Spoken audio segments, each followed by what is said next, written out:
Is it possible that the most anticipated signing of the year, Lewis Hamilton with Ferrari, is starting to show cracks ahead of time? Everything was arranged for the weekend in Spielberg to mark a before and after in the trajectory of Lewis Hamilton with Ferrari. The British pilot arrived at Red Bull Ring with the aim of consolidating the progress shown in previous days and, above all, of starting to position himself as a legitimate contender for honor positions. However, from the first moment that his SF25 left the garage, something did not fit. Ferrari sensors began registering anomalous behaviors in the gearbox and telemetry indicated inconsistencies in the motor delivery. Soon, those signs were actually translated on the track. Hamilton could not complete a clean turn without interruptions, and their rhythm was diluted after return in increasingly worried radio messages. The term gremlins used by the team was not accidental. In the internal jargon of the F1, it is a way of naming electronic or mechanical failures without a clear cause, small technical demons that appear when they are least expected and that are difficult to track. In the case of Hamilton, these problems manifested in the form of intermittent cuts in the response of the change system, especially in the acceleration phase, leaving slow curves, which prevented establishing any consistency in their time.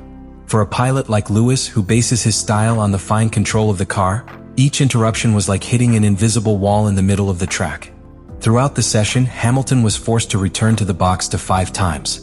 Each income was a new puzzle for engineers. Sensor check, systems reset, software verification, and manual settings in the power unit. The atmosphere in the garage began to become tense. Data exchanged frantically between the track computers and the factory in Maranello, while the technicians of their group tried to keep calm before the media that began to question the reliability of the SF25. In contrast, his former companion George Russell accumulated turns without shocks and led the timetable with comfort. It was not just a matter of stopwatch, but of operational operation.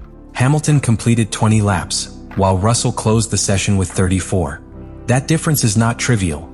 In the modern F1, each return represents gigabytes of tire temperature information, differential behavior, effective aerodynamic load, degradation of the compound. Hamilton was wasting much more than time on track. I was losing adaptation opportunity, one that is critical when you are still knowing a completely new car thoroughly. The final result was a 9th position with a time of 1:5.542, more than half a second of the best record. But the most revealing was not the position or time. It was Hamilton's body language when lowering the car. Serious, without interacting much with engineers, visibly uncomfortable. What was promised as the beginning of a silent redemption was becoming a Friday for oblivion.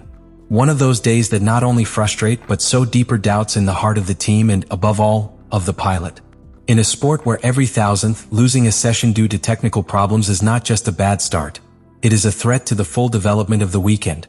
Practice 2 represented Hamilton much more than a second chance at the Red Bull Ring. It was the key moment to recover the lost time during the first session, find a reliable set-up base, and above all, clean the mood. The SF25, at least in theory, should have been ready after the interventions of the technical team in the garage. But the reality on the track was again discouraging. Although this time the car completed a reasonable amount of turns, 34 in total, the true enemy was no longer reliability, but the absolute lack of competitive rhythm. From his first laps, Hamilton was unable to get hooked on the train of the leaders. The times did not leave, the partials were disappointing, and the radio comments began to reveal a concern that went beyond the technical. "For some reason I simply have no rhythm, companion," he said in a communication that was not only a criticism of the car, but also a cry of helplessness in a situation that is already becoming a trend. In Formula One, when a pilot such as Hamilton makes a statement like that, the subtext must be understood. It does not only refer to the absence of gross speed, but to a fundamental disconnection between him and his work tool. It is the feeling that, for more adjustments that are made, however laps they accumulate, the car does not respond in the expected form. And that is lethal for trust. In a circuit such as the Red Bull Ring, where the margins of error are minimal and the traction areas are decisive, that disconnection is an anticipated sentence for weekend performance. The most alarming thing was that, despite having shot with a program more focused on long batches and career simulations, Hamilton's average rhythm was far from what they offered pilots in the middle zone. His faster time, 1:04.580, left more than 9/10 of the Lando Norris. And when we talk about a pilot who, just a year ago, led sessions with Mercedes in similar conditions, the difference is brutal. It is not just that the car does not work. It does not seem to be a real progression or clear reading of how to attack problems. Ferrari tried different configurations during the session. Rake settings, more aggressive motor maps, modifications in the back wing load. But no intervention produced the expected quality jump. And this raises a disturbing question. Is it the problem of the car or marriage between car and pilot? Because while Charles Leclerc, with the same car, managed to be closer to top 5, Hamilton seemed caught in a dead end. To top it off, the session was also marked by an uncomfortable episode with Kimi Antonelli.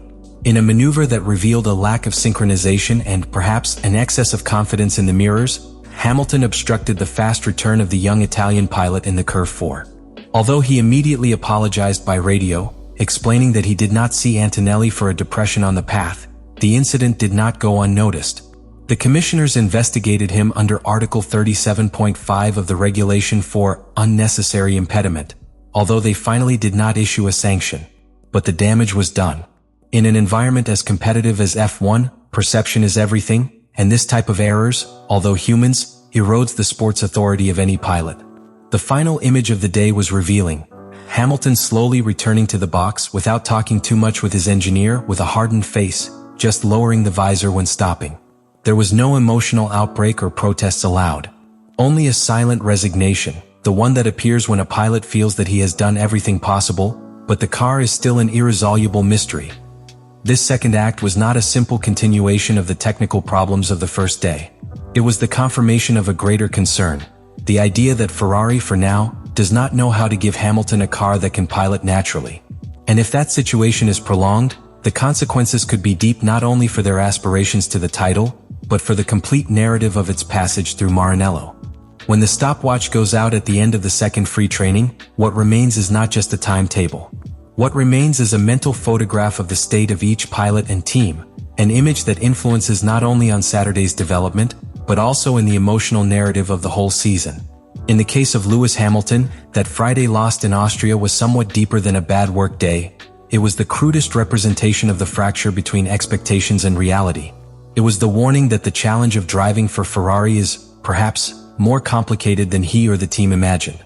And at this point of the season, Hamilton is still looking for the fundamental responses. How to ensure that the SF25 behaves predictably, how to interpret the contradictory signals of the chassis, how to make Friday's adjustments do not disappear on Saturday. The problem is not only technical, it is structural. And on Friday in Austria, it became the mirror where all those dilemmas are reflected. What worries most in Ferrari is not the slow pace, but the lack of correlation between what the simulators promise and what Hamilton experiences on the track.